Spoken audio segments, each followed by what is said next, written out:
Pues para la mayoría fue una novedad saber esto. Imagínense, el resto de las personas medianamente informadas creen que no es posible, pero sí. Ahora, esto es una cosa fundamental, importante, y hay una serie de cuestiones que vale la pena tocar sobre la neurogénesis. La gran pregunta ahora es, ¿qué aspectos van a determinar que la neurogénesis se estimule? ¿Qué factores estimulan la neurogénesis y por lo tanto la reparación celular en el cerebro y en la regeneración? ¿Y qué aspectos o factores limitan la neurogénesis? Ese trabajo se estaba haciendo, especialmente la doctora Sandrine Tourette del King's College de Londres, ha mostrado cosas interesantes.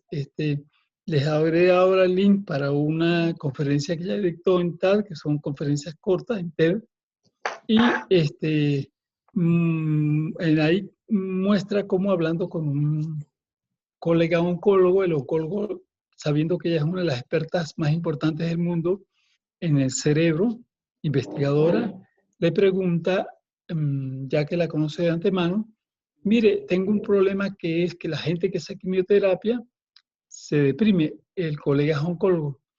¿Y hay alguna recomendación que me puedas dar desde tus investigaciones para este tipo de problemas? Entonces ella le dice, sí, lo que pasa es que la quimioterapia que usted demanda va a inhibir la neurogénesis cerebral. Entonces el doctor le dice, no, doctora, yo no veo adultos, yo no veo niños pequeños, yo veo adultos, ellos ya no tienen reproducción de neuronas. Entonces ella le dice, le voy a invitar a mi laboratorio para que vea lo que estamos haciendo y de todas maneras revise las publicaciones.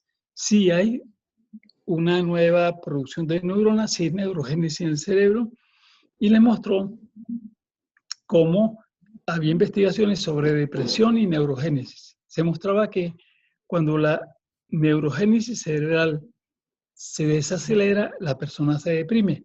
Fíjese que afecta el aprendizaje, la memoria, el estado de ánimo, y entonces incluso las reacciones emocionales. Entonces, sí, le mostró que se deprimían y que cuando se usan antidepresivos y funcionan, es que están activando la neurogénesis. Y cuando no funcionan, no activan la neurogénesis. Lo que es más, en personas que recibían antidepresivos y se les daba sustancias que inhiben la neurogénesis, el antidepresivo dejaba de funcionar. Si se daban factores que estimulan la neurogénesis sin antidepresivos, los deprimidos mejoraban, mostrando que lo fundamental en la depresión es la inhibición o la activación de la neurogénesis. Y por eso le decía, el problema es que la misma quimioterapia inhibe la depresión, la neurogénesis, y ese es el problema.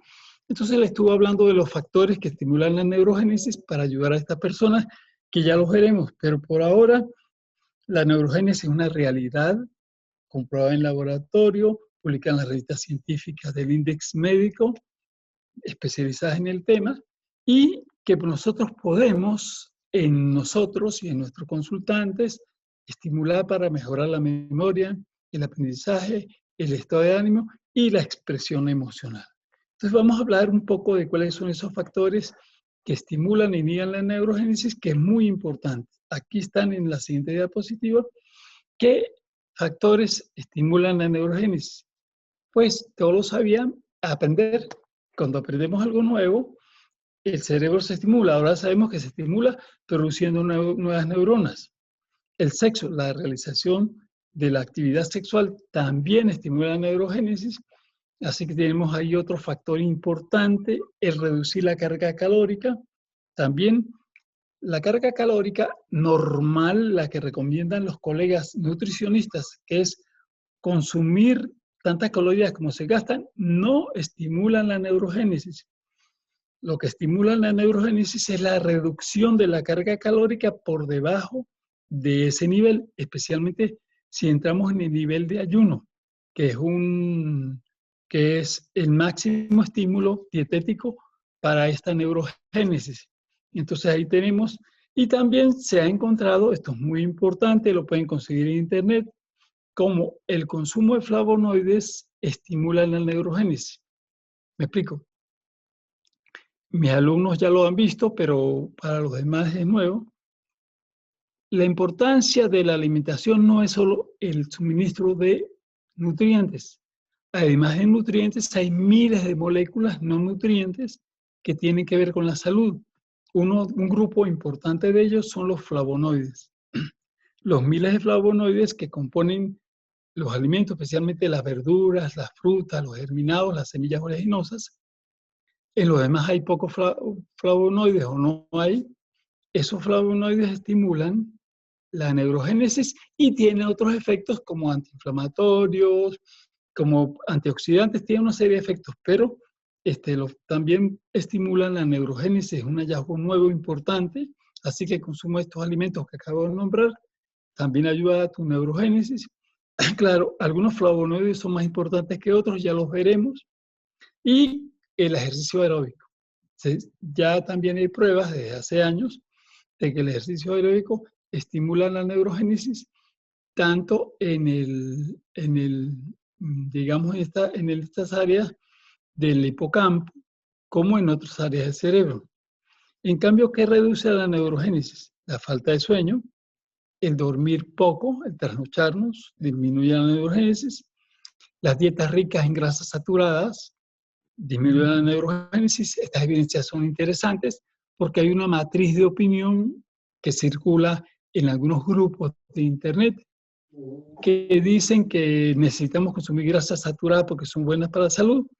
Definitivamente no es cierto. Las evidencias científicas de diferentes áreas nos muestran que sí hay que limitarlas y acortan la vida. Por ejemplo, los estudios de la Universidad de Harvard muestran esto último. Y aquí estos estudios de estos sitios que nombré al principio nos muestran que la dieta rica en grasas saturadas inhiben la neurogénesis.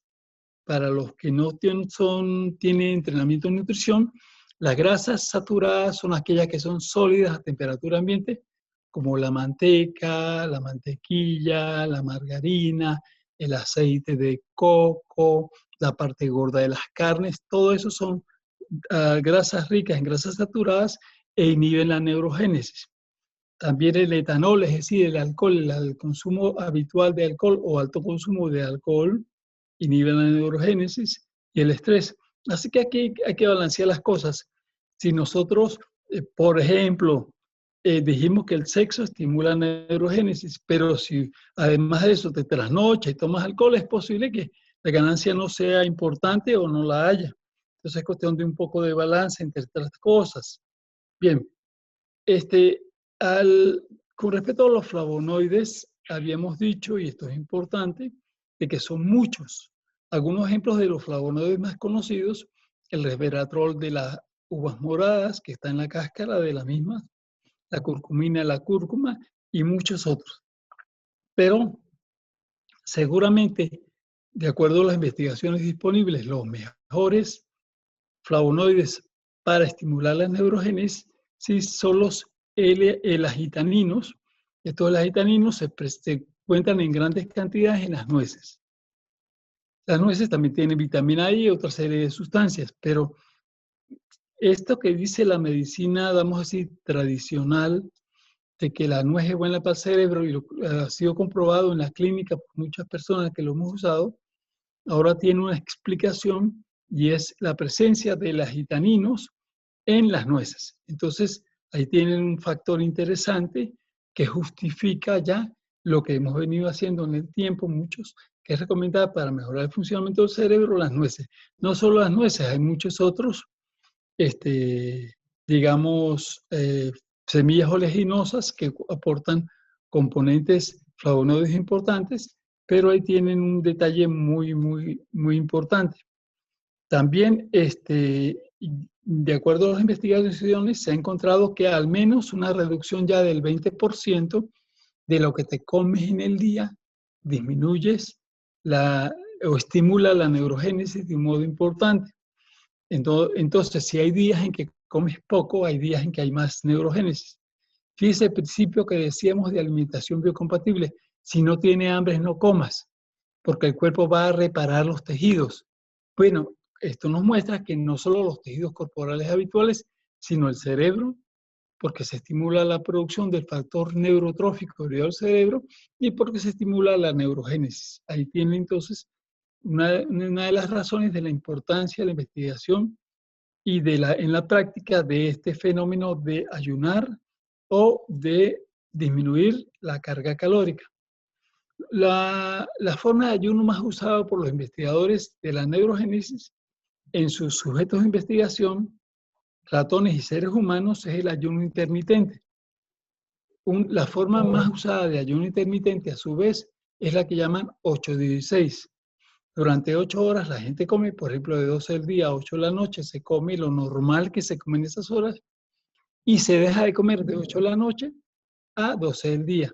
Y entonces cada día hay un periodo de unas 4 horas de ayuno. Me explico. ¿Cuándo entramos nosotros en la fisiología del ayuno?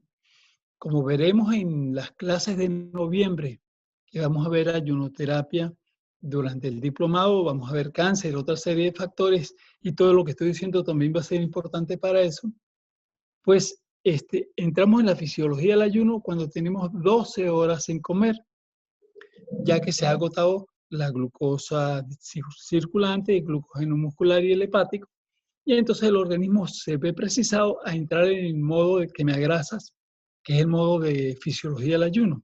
Y ese modo quemagrasas, que aparece a las 12 horas, entonces se estimula la neurogénesis y muchos otros factores de tipo reparadores del organismo. Por lo tanto, lo que más utilizan estos investigadores que nombramos es el ayuno intermitente tipo 8-16,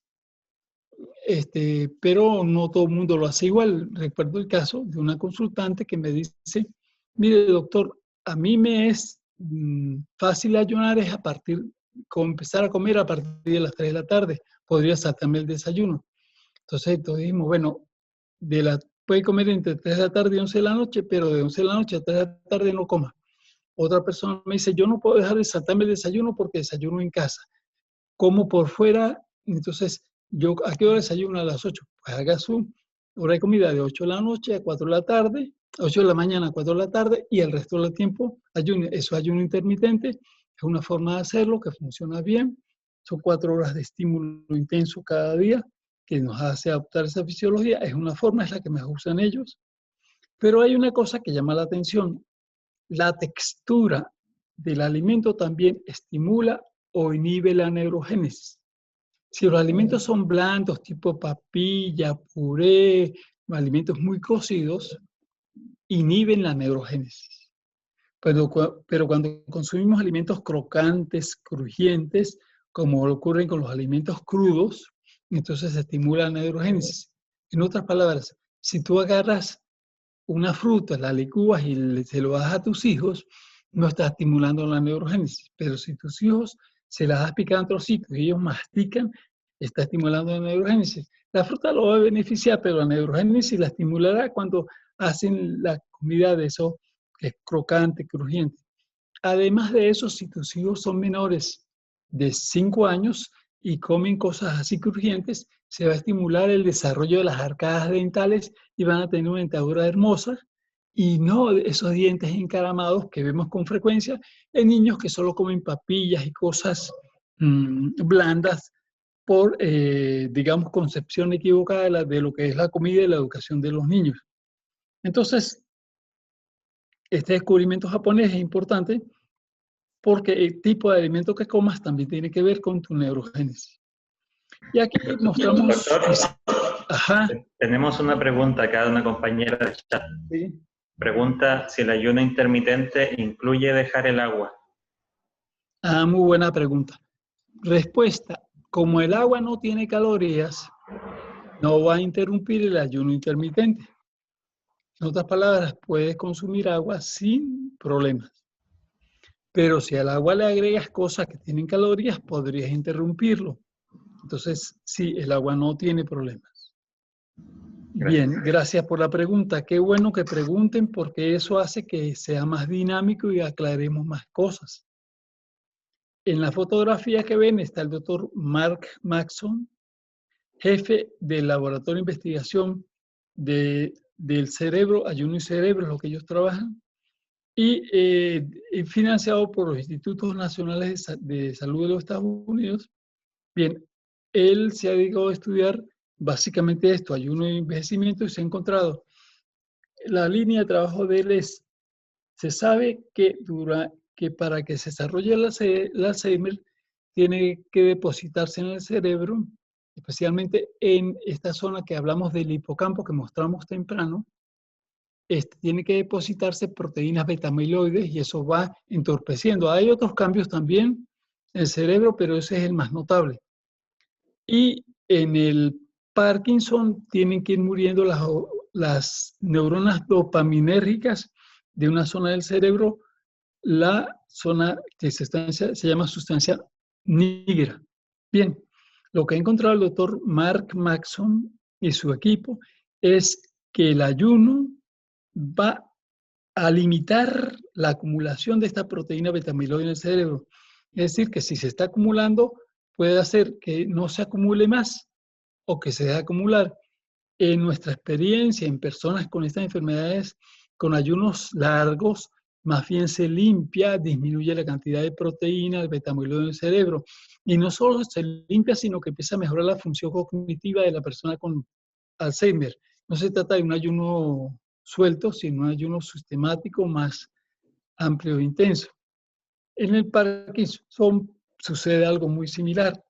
Las neuronas dopaminérgicas dejan de morir. Entonces, el Parkinson deja de avanzar con el ayuno. Entonces, ahí tienen dos aplicaciones concretas del ayuno en su estimulación de la neurogénesis para prevenir o tratar enfermedades degenerativas del cerebro que son importantes y frecuentes. Es más, mientras más temprano se empiece el ayuno, mejor efecto se ve. En otras palabras, cuando tenemos la tendencia genética a hacer alguna de estas enfermedades, los ayunos son importantes. Si los primeros síntomas deben ser ahora más profundos y sistemáticos. Y de acuerdo a lo que dice Mark Maxson y su grupo, hay dos formas básicas de reducir el consumo de calorías para estimular la neurogénesis. Una es disminuir la cantidad que como. Es decir, si comí una cantidad y ahora como un 10% menos, los daños a la neurogénesis son menores. Si comí en exceso, porque ya no como en exceso. Y si disminuyo más, entonces empieza a estimularse la neurogénesis.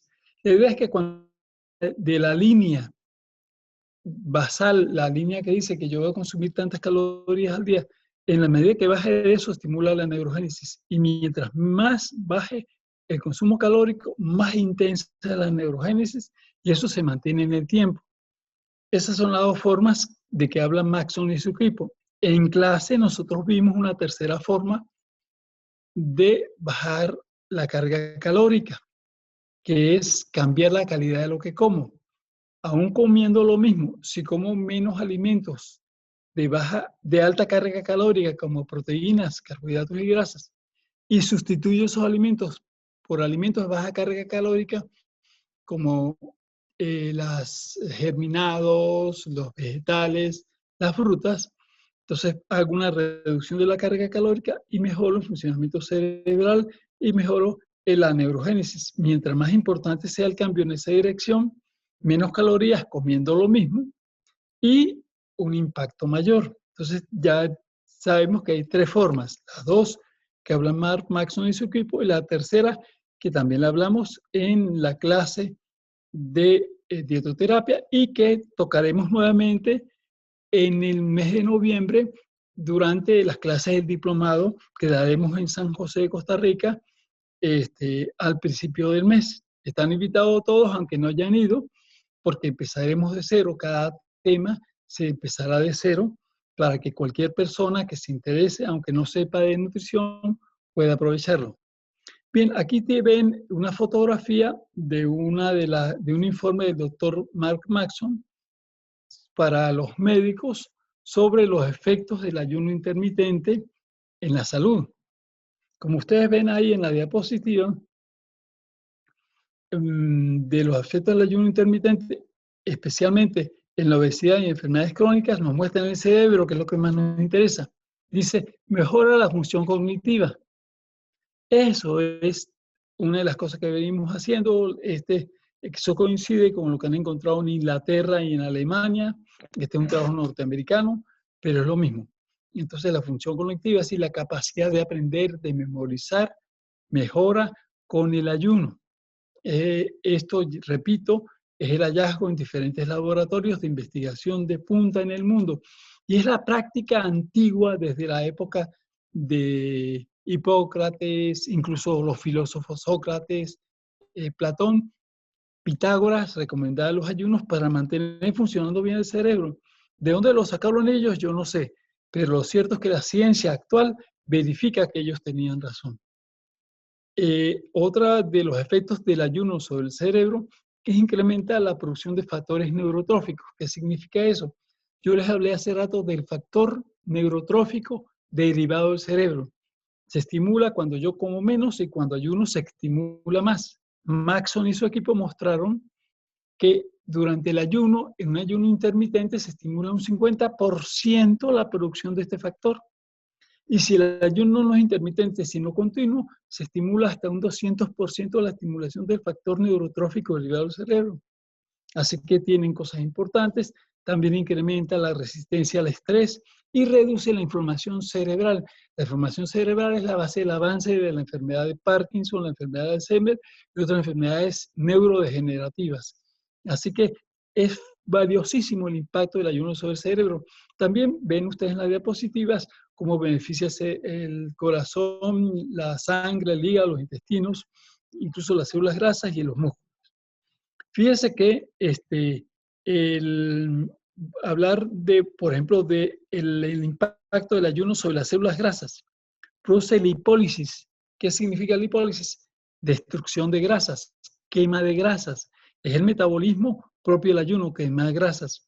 Ya no se produce glucosa, sino por neoglucogénesis a partir de las grasas o directamente cuerpos cetónicos para usarse como fuente de energía a través de las grasas. Reduce la leptina.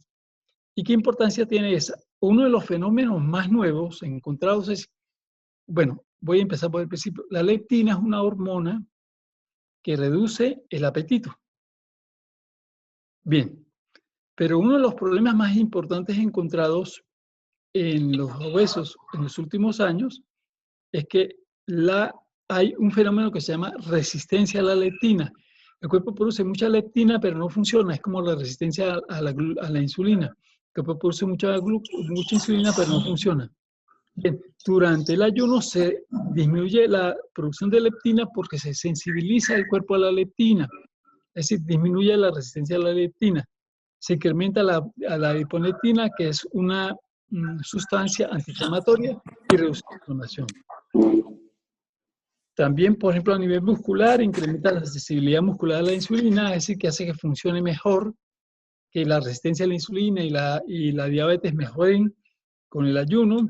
Incrementa la eficiencia muscular. Esto está siendo usado ya en lo que es el entrenamiento de alta competencia del mundo en las zonas como la Universidad Nacional del Deporte Alemán y algunas zonas de los Estados Unidos, ya está usando para el entrenamiento deportivo. El ayuno, si revisan internet, lo van a conseguir, aunque nuestros entrenadores aún no lo conozcan, aunque nuestros médicos especial sea un deporte no lo conozcan, aunque nuestros nutricionistas no lo conozcan, ya en los países desarrollados se usa esto en los atletas de alta competencia.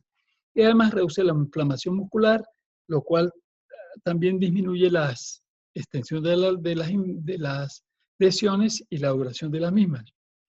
Bien, entonces tendrán las diapositivas para que las vean detenidamente, pero estamos hablando de cerebro. Así que un hecho es que la mayoría de la gente, cuando envejece, el cerebro empieza a deteriorarse.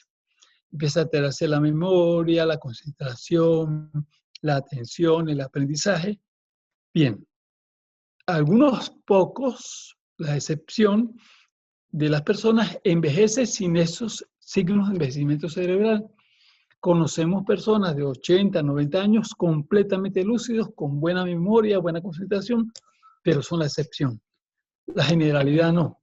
Bien, la nueva visión es que no es necesario envejecer con decrepitud. No es necesario que haya el envejecimiento cerebral de esa manera y que se puede prevenir y tratar con el ayuno y también con el ejercicio físico de alta intensidad.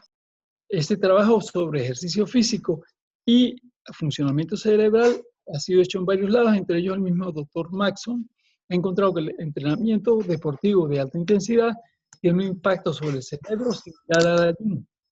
Entonces también puede ayudarse el mantener el cerebro funcionando en buen estado con el ejercicio físico. Los griegos tenían razón cuando decían, en un cuerpo sano mora una mente sana. Y por supuesto, ¿qué es lo que dice Mark Maxson y su grupo? Que desde el punto de vista evolutivo, al no encontrar comida y al agotarse el cerebro de la glucosa, entonces el cerebro, en vez de apagarse, pasa a un modo de funcionamiento energético basado en las grasas. Empieza a usar los cuerpos cetónicos como fuente de energía. Como ustedes se dan cuenta, después de 12 horas, la gente no queda apagada como un robot. Seguimos funcionando. Y esa función lo hace porque pasa el cerebro de modo de usar glucosa a modo de usar cuerpos cetónicos como fuente de energía. Eso no coincide con lo que decían los libros del siglo pasado, que decía que la única fuente de energía para el cerebro era la glucosa. No es cierto. Los cuerpos cetónicos también, y ese es un modo de funcionamiento cerebral en condiciones de inanición, de ayuno, de no aporte de glucosa. E incluso el cerebro puede empezar a funcionar de un modo más lúcido durante el ayuno gracias a los cuerpos cetónicos. Y de todas maneras, finalmente se sabe que con el ayuno el cerebro resiste mejor la enfermedad, mejor el aprendizaje, la memoria, el estado de ánimo. Así que vean lo interesante que es esto. Otro aspecto, ya les hablaba, que se ha encontrado es que el ayuno estimula la producción de factor neurotrófico elevado al cerebro, que no solo hace que se produzcan nuevas neuronas a partir de las células madres, sino que las neuronas van a producir nuevas dendritas y nuevas axones, es decir, nuevas conexiones. El funcionamiento cerebral depende más que del número de neuronas, de la riqueza de esas interconexiones, es decir, de las conexiones que hay entre las dendritas y los axones, la cantidad de dendritas y la longitud de los axones. Todo eso mejora con el ayuno. No solo hay nuevas neuronas, sino que se enriquece la red neurológica cerebral, lo cual hace que mejore el funcionamiento anímico y la parte cognitiva. Entonces, tiene ahí una serie de detalles extras sobre cómo funciona de acuerdo a la visión actual, y es lo que mismo le estábamos dando nosotros hace pocos días a los especialistas en nutrición, a los colegas, para que se actualizaran. Esta misma conferencia se las di a ellos un poco más corta porque el tiempo fue de 1 hora aproximadamente. Y en la misma fotografía que ustedes ven en la diapositiva, van a ver que, entre otras cosas, en las neuronas se producen nuevas mitocondrias, lo cual implica mayor capacidad de uso de energía de la mitocondria, mayor concentración, mayor aprendizaje. Entonces, es uno de los hallazgos que han hecho el doctor Maxson y su equipo, de que se producen nuevas mitocondrias en las neuronas, no solo las nuevas conexiones, nuevas neuronas, sino también las neuronas se hacen más eficaz frente al cansancio y frente al aprendizaje. Y les recomendamos, así como le recomendamos la conferencia de la doctora Tourette, también Mark Maxson en TED hay una conferencia que dictó el doctor Maxson en la Universidad de Johns Hopkins sobre este tema que le acabamos de decir del ayuno. Otro aspecto es el fenómeno de la autofagia, importa mucho. Está en la fotografía el doctor Yoshinori Sumi, Premio Nobel de Medicina japonés 2016, mostrando en una microfotografía cómo funciona el autosoma. Finalmente, más o menos es lo siguiente. Yoshinori Ohsumi encuentra de que la mayoría de las enfermedades crónicas tienen que ver con la reducción de la reparación de las células. Y su investigación entonces gira alrededor de cómo estimular la reparación de las células. Y encuentra que cuando una parte de una célula se daña, el organismo lo engloba en una membrana y forma lo que llamamos el autosoma.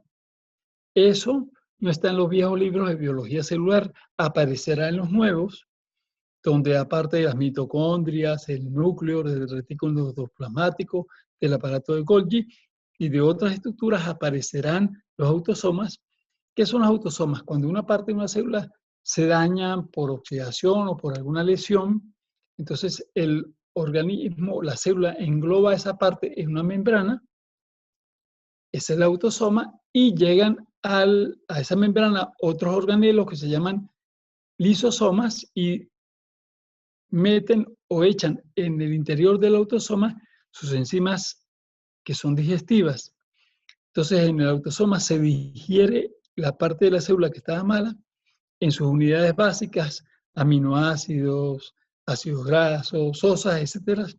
Entonces, el organismo, la misma célula, usa esos materiales para reconstruir la parte dañada y lo que sobra lo elimina como desecho. En otras palabras, la célula tiene un compartimiento de reciclaje muy eficaz, que es el autosoma, y es parte de la reparación celular. Bien, la investigación del doctor Ohsumi sobre cómo se genera, cómo se estimula la reparación celular, la autofagia, esta formación de autosomas, lo encuentra que es por dos mecanismos: el ayuno y el ejercicio físico de larga duración. Vean lo interesante. Ambos funcionan por el mismo mecanismo, la autofagia.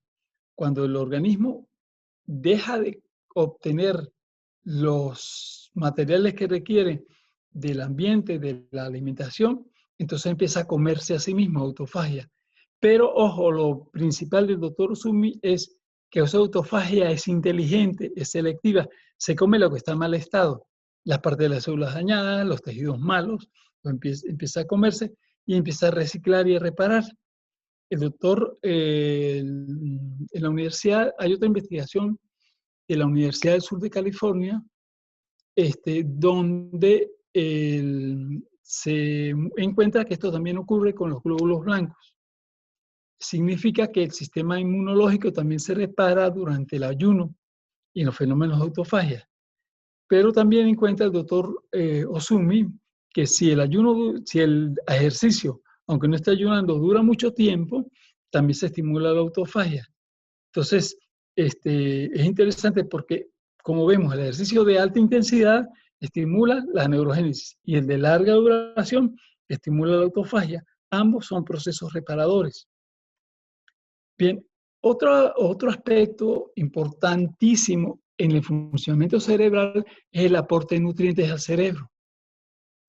Y aquí está un hallazgo interesantísimo que echa por tierra muchas cosas que se decían sobre el funcionamiento y el aporte de energía al cerebro.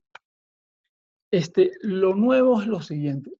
Sí, el cerebro para funcionar bien normalmente requiere glucosa. Lo nuevo es que para que funcione bien no solo requiere glucosa, sino que el aporte de glucosa sea estable, equilibrado.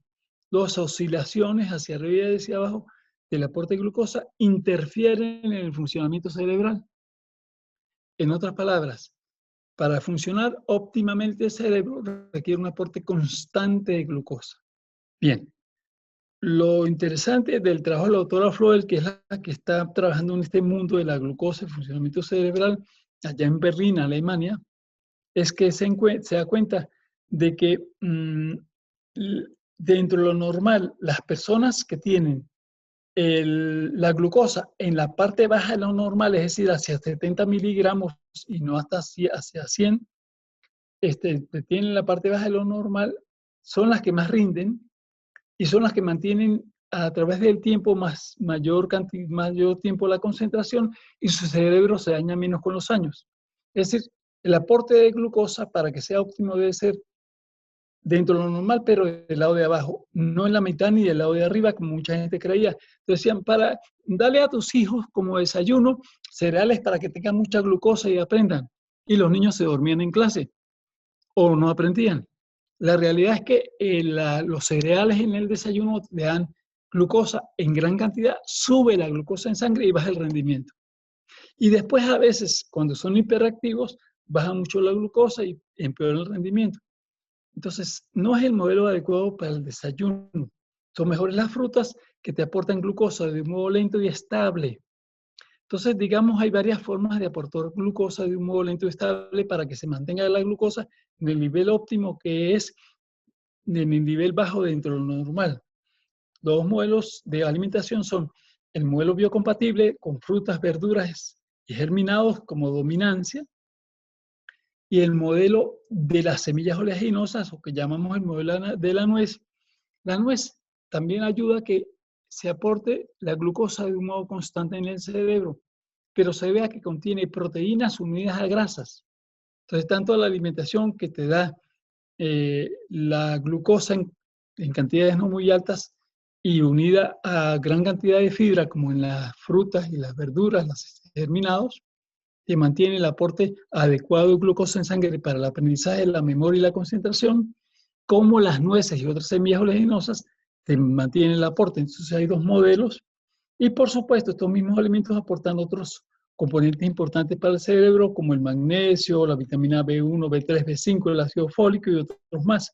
Entonces ahí tienen otro aspecto importante, glucosa para el cerebro en un suministro optimizado.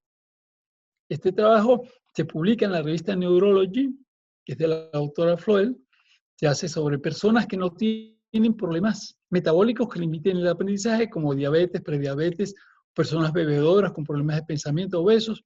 Se elimina de la investigación cualquier persona que tenga alguna limitante de tipo biológica para el aprendizaje.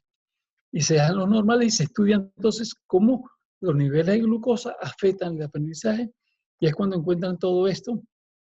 Pero también midiendo el tamaño del hipocampo, que es la zona de esta crítica que estamos hablando del aprendizaje, la memoria y el estado de ánimo, se encuentra que las personas que tienen el nivel constante a través del tiempo de glucosa en la parte baja, su cerebro se deteriora menos. El hipocampo, que es la parte crítica esta, se va a encoger más lento. Con los años se encoge al 1% interanual normalmente. Pero aquí prácticamente ni se encoge si tenemos el programa adecuado. Entonces ahí tienen otro tip importante, el suministro adecuado de glucosa y no a través de azúcar y cereales que te dan un suministro incorrecto porque te producen picos de glucosa y después baja de glucosa que interfiere con el rendimiento cerebral, sino el aporte constante de las frutas, verduras, semillas oleaginosas y los germinados. Aquí está la doctora Floel, es una investigadora que ha sido premiada muchas veces por su trabajo de investigación en la Universidad de Medicina Charité allá en Berlín, y que este trabajo que acabamos de decir lo publica en la revista Neurología en octubre de 2013. Entonces ahí tienen algo de punta que nos puede ayudar a mejorar el funcionamiento cerebral y a que tengamos un mejor rendimiento. Bien, y aquí está lo que hemos estado diciendo, las recomendaciones para mantener la glucosa constante en sangre. Una extra, el ejercicio físico moderado, también ayuda a que el aporte al cerebro de glucosa sea constante. Una de mis especialidades es medicina del deporte. Y por supuesto yo durante algunos años estuve asesorando atletas de alto rendimiento y encontraba que cuando el atleta está en su máximo nivel de desempeño, la glucosa está relativamente baja en estos mismos niveles que mantienen el cerebro funcionando bien, como en 70. Pero cuando subía a 80, ya el rendimiento físico bajaba. Entonces, cuando yo mandaba a hacer el análisis de glucosa y estaba ahí debajo, yo le decía, bueno, ya estamos en el nivel óptimo, vamos a tratar de mantenerlo en el nivel óptimo de glucosa para el alto rendimiento físico. Las grasas también son importantes para el cerebro. El 60% del peso del cerebro, sacándole todo el agua, es grasa. Sí, es el componente principal del cerebro. Y básicamente esa grasa está constituida por fosfolípidos y por ácidos grasos esenciales. Entonces la alimentación debe aportar esos ácidos grasos esenciales y los fosfolípidos que el cerebro necesita. También, no solo el cerebro, los axones que conducen por el cuerpo, los estímulos nerviosos, están recubiertos con mielina que requiere estos mismos ácidos grasos esenciales. Y ¿qué sucede? Que el cerebro de las neuronas, como el cerebro de todas las células, queda en la membrana. La gente, por analogía, piensa que el cerebro de las células está en el núcleo. Y lo que dicen los biólogos celulares es que está en la membrana celular, la parte inteligente de la célula que tiene que intercambiar con el medio ambiente, todos esos bombas de equilibrio y compuestos inmunogénicos y todo lo demás, y los receptores están todos en la membrana celular. Esa membrana celular está compuesta principalmente de fosfolípidos. Entonces, el funcionamiento óptimo de la neurona requiere un aporte adecuado de fosfolípidos. Bien, también los ácidos grasos esenciales, especialmente los omega 3, reducen la inflamación y también es útil para el cerebro este. De los ácidos grasos esenciales, los omega 6 los comemos en exceso. Ahí no hay que preocuparse, más bien hay que reducirlos. Consumimos de 20 a 40 veces más omega 6 del que necesitamos. Entonces esos aceites comerciales, todos ricos en omega 6, hay que disminuirlos. Pero los omega 3 sí son útiles porque los consumimos en cantidad insuficiente. Por lo tanto, los omega 6, los omega 3, aquí tienen un listado de las principales fuentes de omega 3 para el cerebro y para el cuerpo. Desde las semillas de lino o linaza hasta las ostras, ahí hay 26 fuentes importantes de omega 3. Quizás la mayoría de estos son bien conocidos, quizás menos conocidos son que las semillas de los rábanos, la albahaca y el orégano son buenas fuentes de omega 3. Las hojitas de albahaca, las hojitas de orégano, las semillas de los rábanos. Pero, por supuesto, las principales fuentes de omega 3 son las semillas de lino, la linaza, la chía. También tenemos el detalle de las verdolagas y de las fuentes de origen animal, los peces de agua fría y unos camarones microscópicos que se llaman krill, pero en nuestro medio peces de agua fría como el salmón, el atún, la trucha, el róbalo, la merluza, las sardinas. Bien, ahí está un listado, así que pueden revisar un poco para que enriquezcan la información que tenían sobre las fuentes de ácidos grasos omega 3, que aparte que reducen la inflamación cerebral, son componentes importantes del cerebro. También van a regular la producción de neurotransmisores, es algo importante, y van a mejorar el flujo sanguíneo cerebral porque relajan los vasos sanguíneos y van a potenciar el sistema inmune muy vinculado al cerebro. Entonces la idea básica es que sí haya en nuestra alimentación suficientes fuentes de omega 3. Pero ojo, muy importante, los fosfolípidos. Debe de haber suficientes fosfolípidos en la alimentación y los fosfolípidos principales son la fosfatidilcolina, precursor de la acetilcolina, posiblemente el más importante neurotransmisor para la memoria y el funcionamiento cerebral, y la fosfatidilcerina, que es básico para la producción de otros neurotransmisores vinculados con la memoria y el aprendizaje. Ambos, la fosfatidilcolina y la fosfatidilcerina, se encuentran en buenas cantidades en la yema de los huevos. Cuando no se fríen, cuando se fríen se dañan. Entonces la yema de los huevos cocidos o de otras formas son buenas fuentes de fosfolípidos. También los peces de agua fría, las semillas oleaginosas en general todas, el aguacate, la aceituna y todas las demás, Y como suplemento que usamos nosotros a veces en la práctica para darle a las personas que tienen problemas de aprendizaje y de memoria, la lecitina de soya. Como habrán visto mis Doctor, alumnos, disculpe, sí, ¿y en dígame, las semillas de linaza no se encuentran? los fosfolípidos Ujú.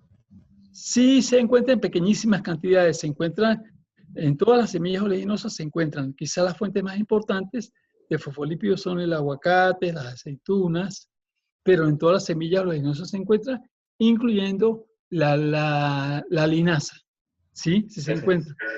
Entonces son buenas fuentes. Ya más adelante mostraremos algo más sobre eso.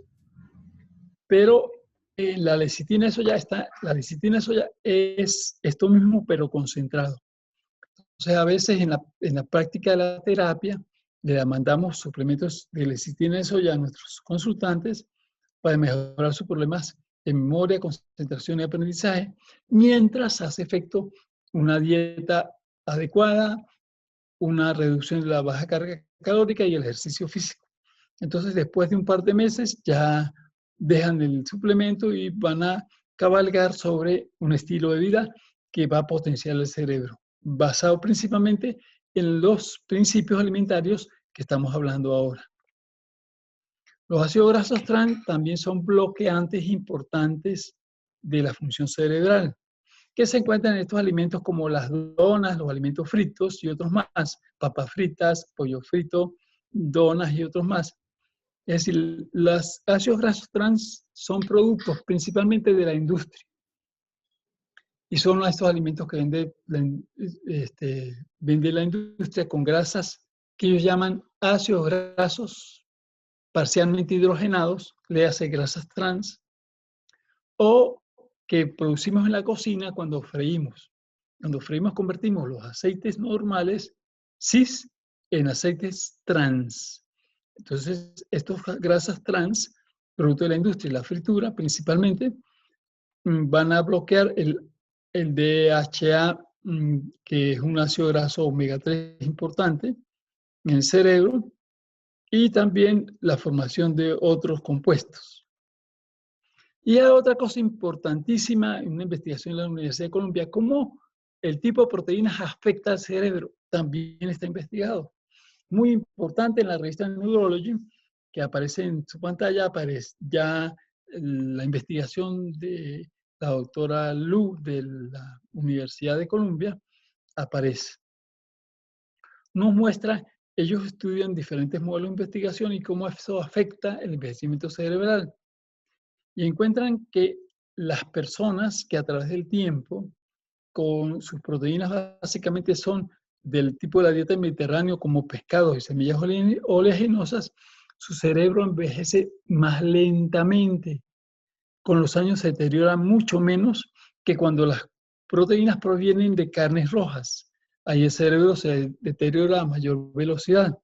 Entonces, esta investigación coincide con todo lo que hemos estado viendo de alimentación biocompatible con respecto a cuáles son los alimentos de proteínas de mayor biocompatibilidad y nos muestra que también el cerebro se ve afectado por esto.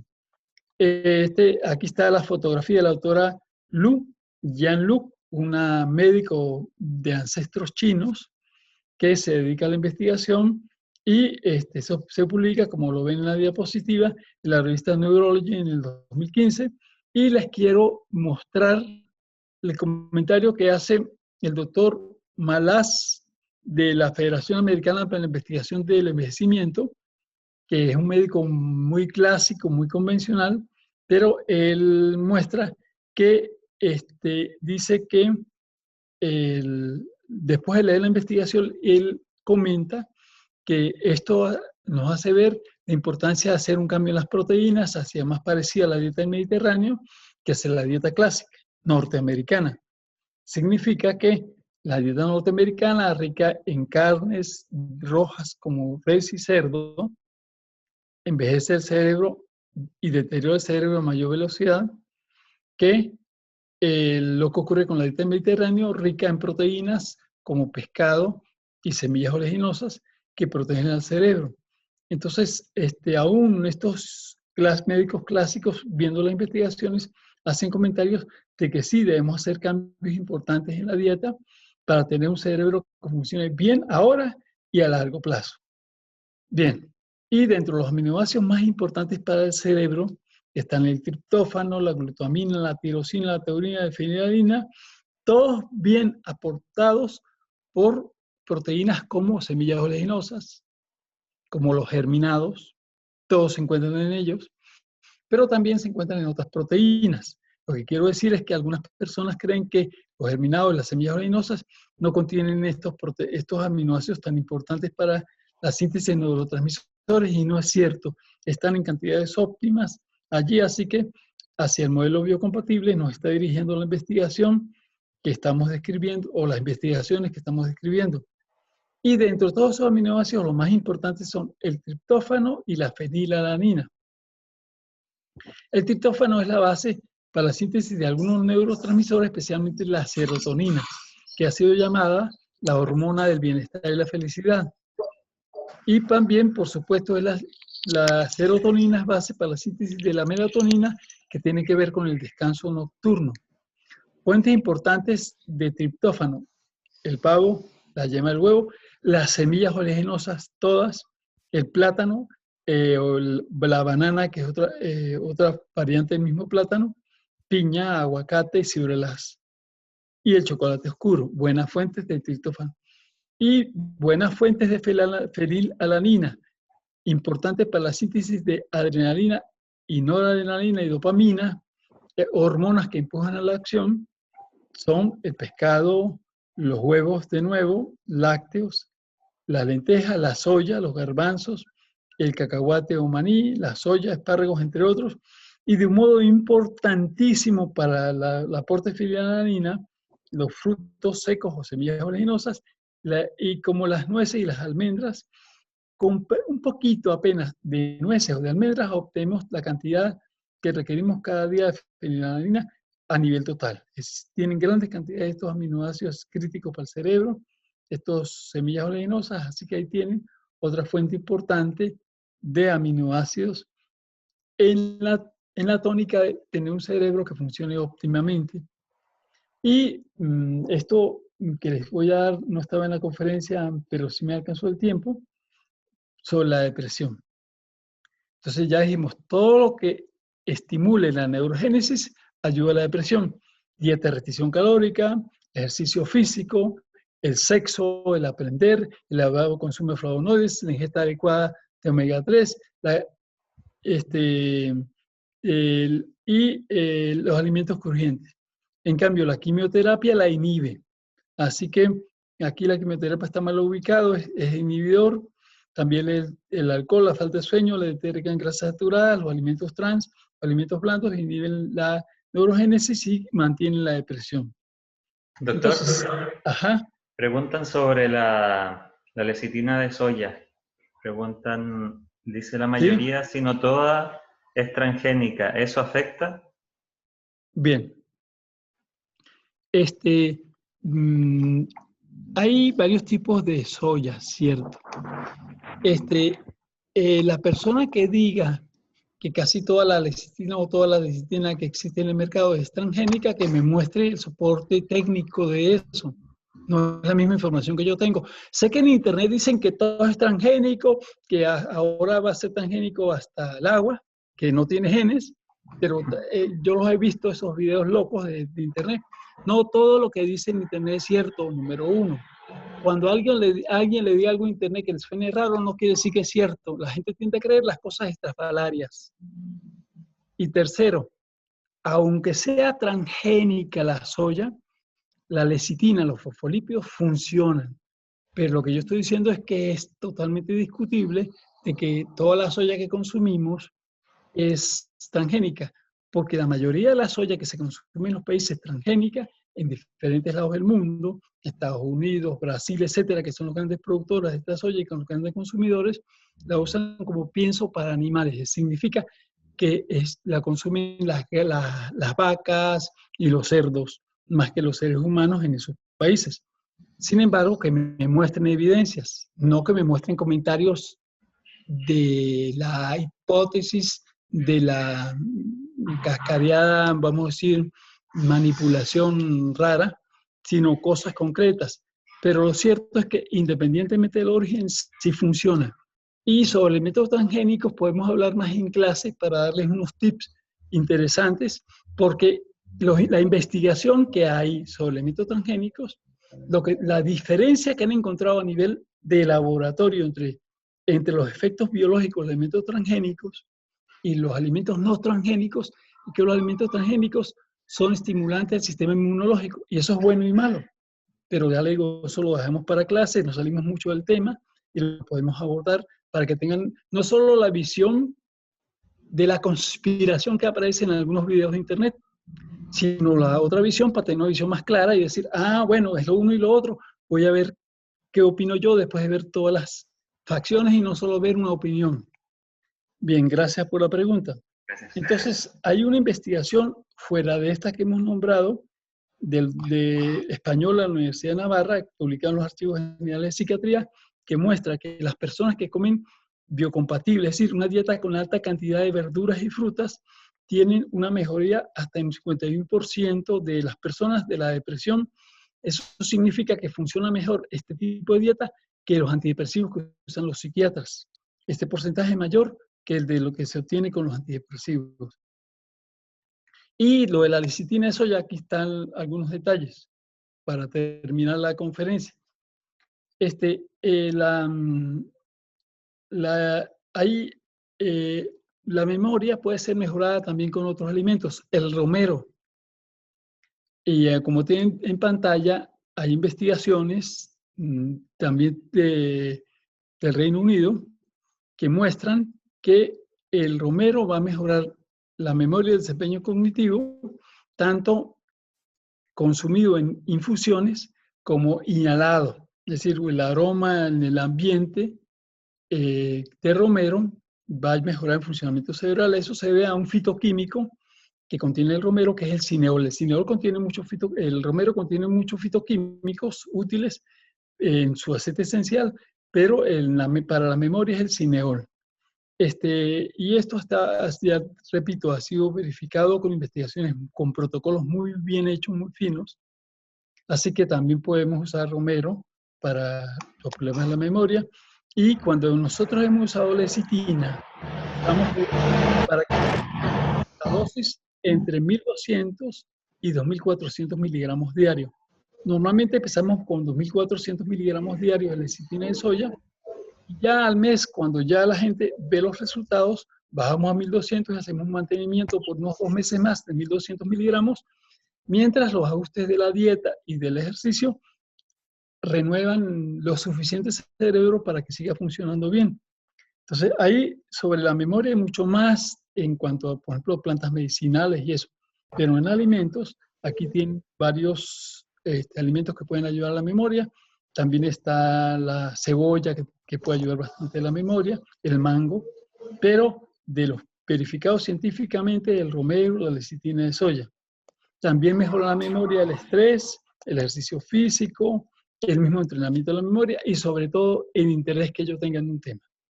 Bien, con esto... Doctor, una pregunta sobre el romero. ¿Cómo se recomienda tomarlo en té hervido o en infusión? En infusión. El romero con 5 gramos de la ramita de romero picado en trocitos en infusión, en las mañanas basta para activar el organismo y la memoria. Y a lo mejor si hemos hecho algunas experiencias con los alumnos de fitoterapia en las clases, que le decimos, bueno, los que tienen aceite esencial, que traigan un día aceite esencial de romero, pongámoslo en el difusor y ven cómo les va en su clase. Y la gente refiere lo que la investigación ha mostrado, que se concentra más fácil, que aprende mejor. Entonces, tanto en infusión como en difusión, pero para hacer difusión se requiere o que estén las ramitas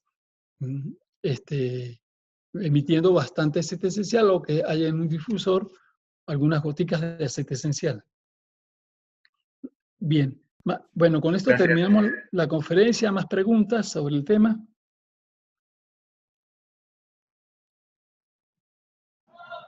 Si tienen alguna pregunta, lo pueden hacer. Sí, buenas.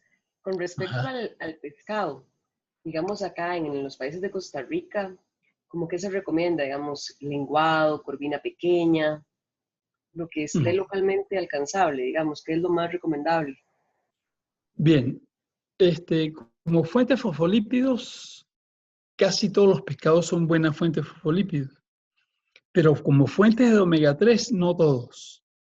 Los peces fuentes de omega 3 son salmón, atún, sardina, arenque, caballa, robalo, merluza. Entonces, esas son las fuentes. ¿Y cuáles en Costa Rica lo que se consiguen de eso? Básicamente. También otras fuentes vegetales alternas digamos, productos del mar, ya no tanto peces, son los camarones y las ostras. Las ostras tienen poco, pero sí contienen, los camarones un poco más. Entonces serían las fuentes fundamentales de origen marino. Y también son buenas fuentes las de origen vegetal, como la linaza, la verdolaga, que se consiguen ambas en Costa Rica, y la chía, que la he visto en los supermercados también con frecuencia allá. Y Doctor, perdón, perdón, una no, pregunta, adelante. disculpe, a mí lo que me preocupa del atún es el mercurio, entonces yo me refreno a comprar atún. Sí, Entonces, una bien, pregunta. pues si te preocupa el atún del mercurio, la sugerencia es que compres otras fuentes de omega 3, pescado o no, que lo consumas. Pero te voy a dar algunos tips sobre el atún y el mercurio. Aunque en algún video de internet diga que todo el atún está full de mercurio, no es cierto. Pero los tips fundamentales. Uno, los atunes que tienen mayor probabilidad de tener mercurio son los atunes grandes, que son atunes que han vivido mucho y han podido acumular mercurio en su cuerpo. Entonces, el atún pequeño, el atún joven, tiene por probabilidad matemática muy poco mercurio si es que lo tiene. Dos, no consumir los órganos del pescado donde el pescado acumula el mercurio. El atún y otros peces acumulan el mercurio cuando lo consumen principalmente en dos órganos, el hígado y la piel. Entonces eviten consumir de todas maneras cuando comen pescado por esta posibilidad de contaminación esos órganos, el hígado y la piel. Entonces, yo consumo pocas veces atún, pero indudablemente el atún que yo consumo tiene que ser fresco, pequeño, y jamás consumir la piel ni ni el, ni el hígado. Pero para que quitar un poquito de esa paranoia, en clase lo vemos en algún momento determinado, hay investigaciones hechas en islas donde solo se comen pescados, en las islas del Pacífico, por ejemplo. Y esa gente solo come pescado y les llega algo de contaminación de mercurio. Bien, estudios hechos en niños, en embarazo, estudios en el embarazo en niños y en adultos, no muestran efectos negativos. ¿Por qué? Porque esas poblaciones saben consumir el pescado por cuestiones tradicionales y evitan estas cosas. Además, aunque tengan en su organismo pequeñas dosis de mercurio, no muestran los efectos negativos. Y seguramente lo que los investigadores en este campo están pensando es que en los peces hay algunos factores protectores contra el mercurio. Pero lo cierto es que sí es bueno pesar el mercurio, sí es bueno evitar las fuentes de mercurio, como lo creen conveniente, pero yo no le temo a que haya un poquito de mercurio en el pescado, yo no. Y más ahora con estas investigaciones, porque el ser humano ha estado en contacto con el mercurio desde el inicio de la civilización y los chinos lo usaban de mucho en sus medicamentos. Y sí, había gente que se moría por intoxicación de mercurio, pero el resto de la población vivía relativamente bien con cantidades pequeñísimas. Yo no recomiendo usar mercurio como medicamento, ni los chinos ni los que fueron en Occidente hasta el siglo pasado, pero lo que estoy diciendo es que para que se produzcan los efectos negativos del mercurio se requieren suficientes dosis. Y por lo tanto, un poco yo prefiero consumir algo de pescado de aguas frías y obtener sus beneficios y consumirlo de un modo inteligente. Es mi opinión. Doctor, ¿Alguna tenemos otra pregunta? una pregunta aquí en el chat. Dice, ¿cómo recomienda consumir los huevos para no eliminar sus componentes? Bien, muy buena pregunta. La respuesta es la misma que dije en la conferencia. Nunca fritos. El huevo puede ser cocido, aunque quede duro, no hay problema. El huevo puede ser, hay una forma tradicional que se utiliza que cuando el agua esté hirviendo, en el caldo, cuando le echan el caldo, apagan el fogón y echan los huevos y se cocina medianamente con el calor de la decocción, también puede ser. Pero no lo recomendamos nosotros ni frito ni crudo. Si no, hay cualquier otra forma de cocerlos, está bien.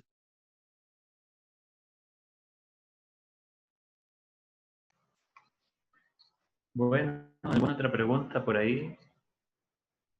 Mientras tanto, darle agradeciendo, doctor, la disponibilidad de hacer esta actividad. ¿Verdad? Que sabemos que sacar un tiempito, ¿verdad? A veces es difícil. Aquí están agradeciendo por el chat. Quizás invitarlos a los cursos que se han mencionado, que vamos a estar en noviembre, del 1 al 3 de noviembre. Vamos a estar con el diplomado de dietoterapia de alto impacto, donde en esta oportunidad vamos a ver cómo hacer la quimioterapia natural, vamos a seguir estudiando lo del ayuno terapéutico y otras cosas más, ¿no? Creo que también alimentación dirigida al embarazo. Correcto. Y Sí, para vamos a ver, entre otros temas, el uso de alimentos contra el cáncer, lo que tú acabas de hablar de quimioterapia natural, pero también cómo usar los alimentos para evitar los efectos secundarios de la quimioterapia química o de la radioterapia, o cómo usar la alimentación para tratar el cáncer. A veces me llegan a mí personas, a mi consultorio, y me dicen, doctor, yo no quiero tratarme el cáncer con esas cosas, no quiero cirugía, ni radioterapia, ni quimioterapia, quiero tratamiento. Y le hacemos tratamiento basado en dietas anticáncer. Veremos cómo son las dietas anticáncer, pero también cómo es una quimioterapia natural, ese tipo de cosas. Y vamos a ver también la ayunoterapia, todos los temas, todo al detalle, ya no. Sí habíamos visto en las anteriores clases, pero el tema concreto, profundo y completo lo vamos a ver ahora. Vamos a ver también manejo de la enfermedad ciopéctica, gastritis, úlcera, problemas del colon, con la alimentación. Vamos a ver también nosotros alimentación en el embarazo, alimentación en la vejez, alimentación en los deportistas. Vamos a ver enfermedades reumáticas. Vamos a ver la dieta antiinflamatoria. Creo que es un capítulo muy importante, la dieta antiinflamatoria, porque esto es uno de esos comodines para aplicar a cualquier problema de salud importante, la dieta antiinflamatoria. Vamos a ver un tema muy importante, manejo de infecciones sin antibióticos, con alimentos. Vamos a ver cómo es eso, cómo se trabaja, cómo a veces que nos llegan personas que los antibióticos no les funcionan, no son alérgicos a todos los antibióticos, que nos llegan a nosotros con infecciones severas, cómo lo tratamos solo con alimentos. Entonces, son experiencias interesantes, muy valiosas, que pues vale la pena. Y hay otros temas que se abordarán ahora el primer fin de semana de noviembre, que Jonathan y Juan les mandarán a los chats de los grupos de WhatsApp para que tengan todos los detalles. De todas maneras, las preguntas sobre el temario o sobre este tema, con todo el gusto. Muchas gracias, doctor. Sí, se ve interesante, muy interesante. También los queremos invitar, están preguntando por WhatsApp más detalles, se los vamos a enviar como dice el doctor. Pueden escribirme personalmente, les enviamos todos los detalles. También está el curso de masaje de reestructuración bioinformática. Vamos a estar del 8 al 10. Primera vez que se dicta acá en Costa Rica y es verdaderamente un tema muy interesante. Quizás nos pueda dar algunos tips ahí que abarca. Sí, cómo no. La novedad del masaje de reestructuración bioinformática o masaje reestructurativo es que va a actuar sobre las memorias corporales. En el cuerpo tenemos memoria de las cosas que han pasado en nuestra vida, no solo en el cerebro.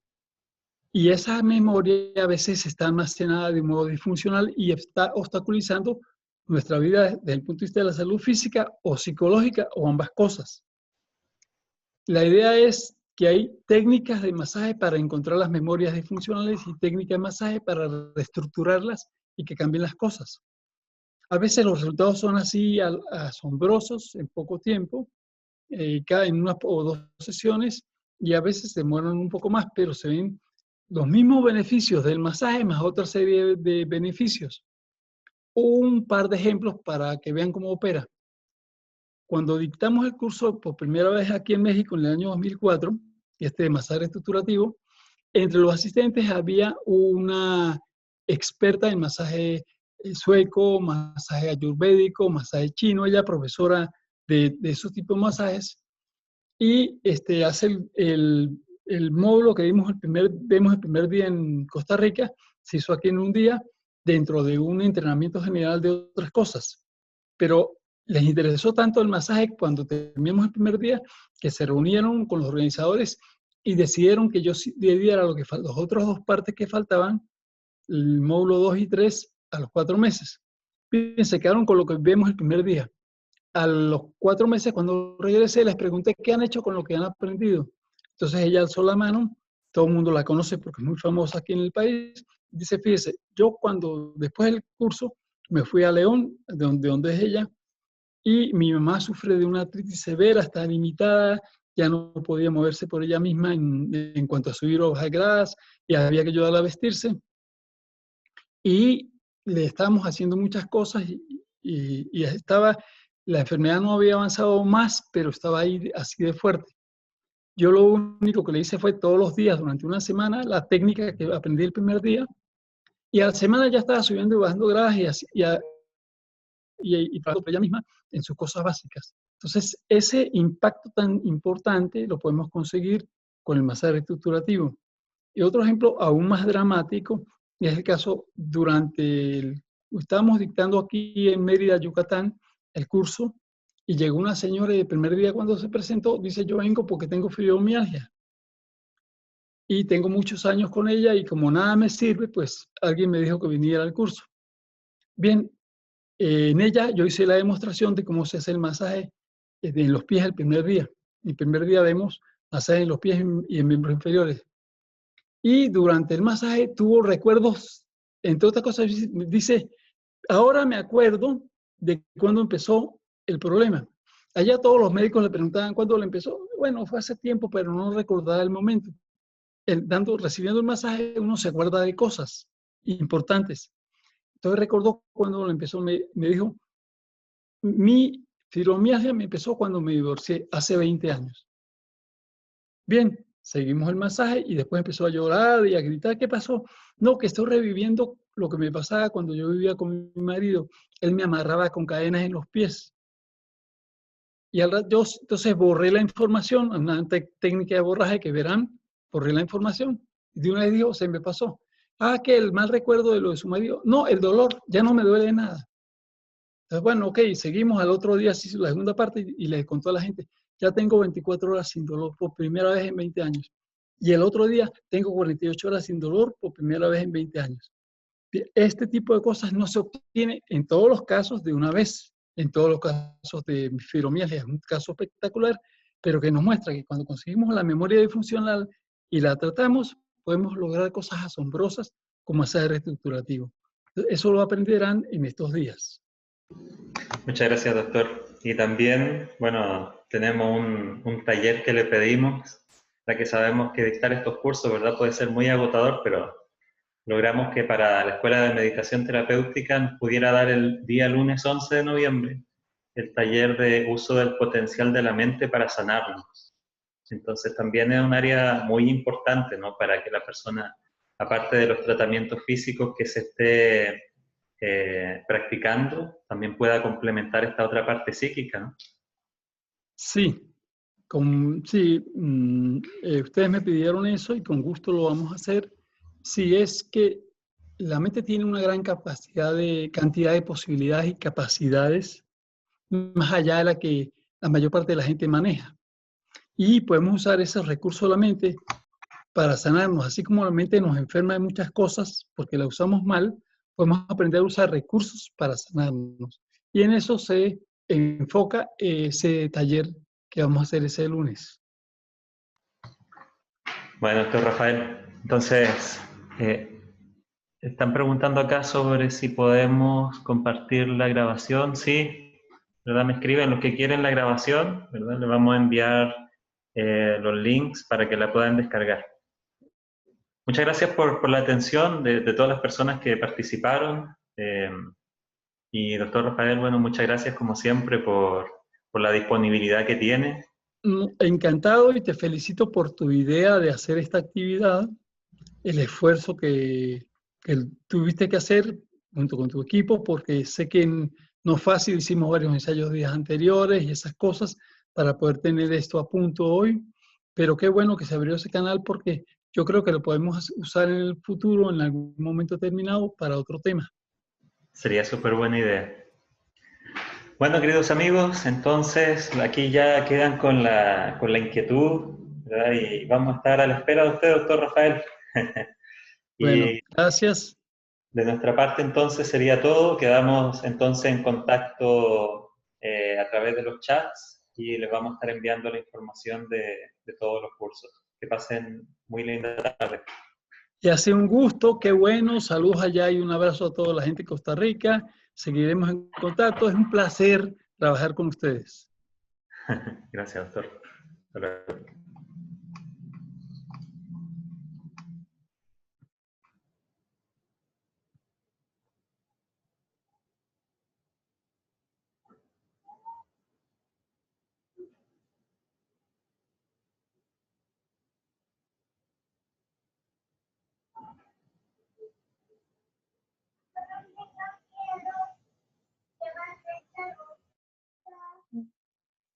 Hola Ana, ¿cómo estás? Me encantó. Ana, pero sí, vi como al doctor bastante abierto, ¿viste? Con lo del tema del pescado. No es que voy a empezar a comer ahí atún a lo loco, ¿verdad? Pero me pareció como que tiene, de hecho hasta me gustó que no se ve tan obsesionado, digamos, es una persona relajada, súper bueno, los puntos y digamos como no obcecado, digamos. Eso me gustó. Inclusive con la lecitina de soya, yo he escuchado que es buenísima, yo no la he comprado por lo mismo. O sea, es como cuestión de investigar ahí un poquito.